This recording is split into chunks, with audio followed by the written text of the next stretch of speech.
and welcome back to Running Geek Girl. Whether this is your first time here or your 10th time here, I am glad you are here. And if it is your first time, maybe consider hitting that subscribe button so you don't miss any of the running adventures that I'm going on all the time.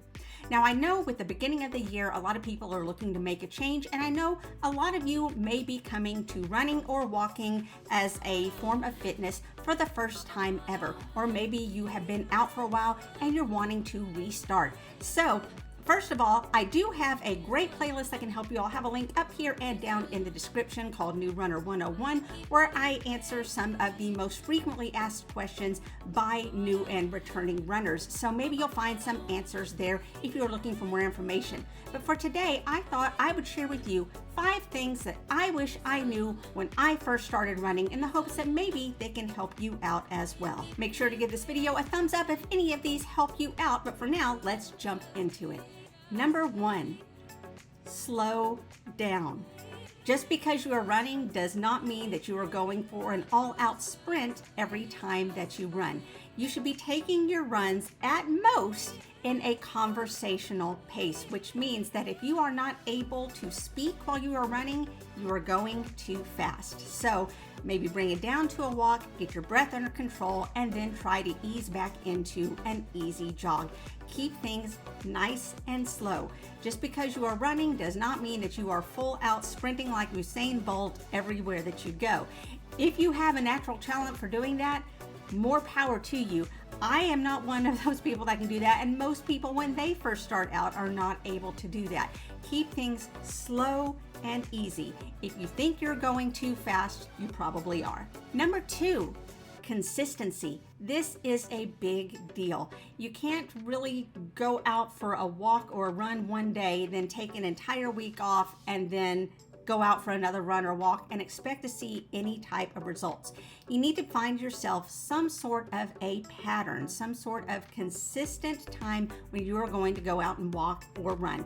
This does not mean every single day. In fact, if you look at most couch to 5K programs, they'll have you running maybe 3 days a week, or maybe 3 days of running and 1 day of just walking, depending on what plan you look at, and there are tons out there. In fact, I have a link up here, and it takes you to some 5K stuff that I have on my channel to kind of help you navigate your way through your first couch to 5K. But the important thing is that you're going to have to consistently make an effort to go out and walk or run. If you're not able to run, then at least make it an easy walk. It doesn't even have to be going out for a 1 hour long run or even a 30-minute long run every single time. If you have 10 or 15 minutes to spare and just get on your feet, then that makes a huge difference. It's all about teaching your body to be up on your feet and moving. It doesn't have to be fast.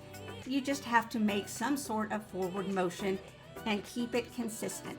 If you've missed a day, don't beat yourself up over it. It's totally fine. Don't completely throw in the towel just because you got off one time. I always say, just try not to make the same mistake 2 times in a row. If I've messed up and I've missed it today, I'm gonna make every effort that I possibly can in order to get some sort of exercise done tomorrow. Number 3, learn to embrace discomfort. Running, walking, starting any type of new fitness program is not going to be comfortable. You're going to feel little aches and pains here and there. Your body is going to be tired. This is all part of the process. Okay, now if you have a sharp crippling pain and you know you need to back off on something, then absolutely do that. But for the most part, getting out and exercising, running, walking, for the first little while, it's not going to be real fun. You're going to wonder, at what point does this become easy? At what point do people start enjoying this? And I promise that you will get to that point eventually, because you're going to start seeing progress being made. You're going to start seeing a difference in yourself, and that's what makes it all worth it. But before you reach that point, there's going to be a whole lot of discomfort. Like I said, aches, pains, wondering what you're doing, wondering why you're doing this. So this is it's a big hump to get over. Just embracing that it is not going to be fun. Even now, after years of running, if I'm going to go out for a really long distance, I have to go in knowing that at some point it's going to be terrible and I'm going to want to stop. But if I can get past that point, I reap all the rewards for it. So definitely know that it is not always going to be fun. And sometimes you have to embrace the fact that it may not get easier, but you will get better. And that's what makes it fun. Number 4, never underestimate how important it is to have the right pair of shoes. You can't always just get a pair of Converse, throw them on, and expect to be able to run in them. If you are wanting to keep this up over a long period of time, then you are going to need to find the right shoes in order to support your journey. Finding the right pair of shoes with the right type of support and cushioning that can help bring you through your next run or walk is going to make all the difference in the world. I very highly suggest that if you are able to go to a local running and walking store and see what they have to offer you. A lot of them will take a lot of things into account, your weight, your experience, the way that you walk, the way that you run, and they will keep all of that in mind and help you find the best thing that is right for you. A couple of things to consider though. If you are a slow runner or a walker and they try to make you feel like you do not belong there because you're not a fast runner and you're not running consistently, walk out the door right there, okay? I have talked before about gatekeeping in the running community, and thankfully a whole lot of businesses have put more and more effort into being more inclusive and in making sure that everybody feels welcome. I know a lot of the running stores around here definitely highlight the fact that they want walkers as well. And if you're coming to do a group run with them, that they want all different paces represented.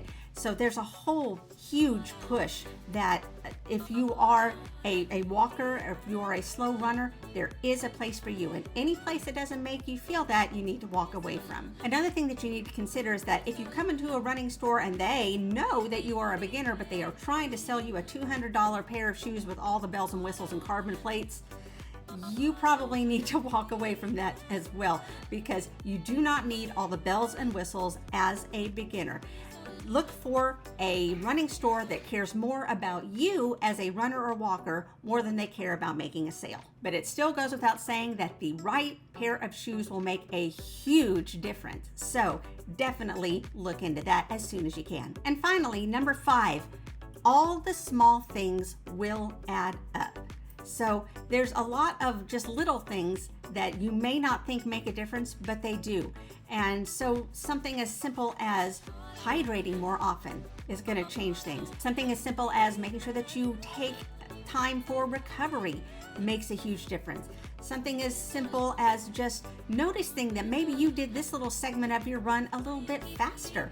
That makes a huge difference. And also, don't be afraid to celebrate even the smallest little bit of successes. All those little celebrations really do add up. Give yourself a pat on the back, give yourself a treat, give yourself props.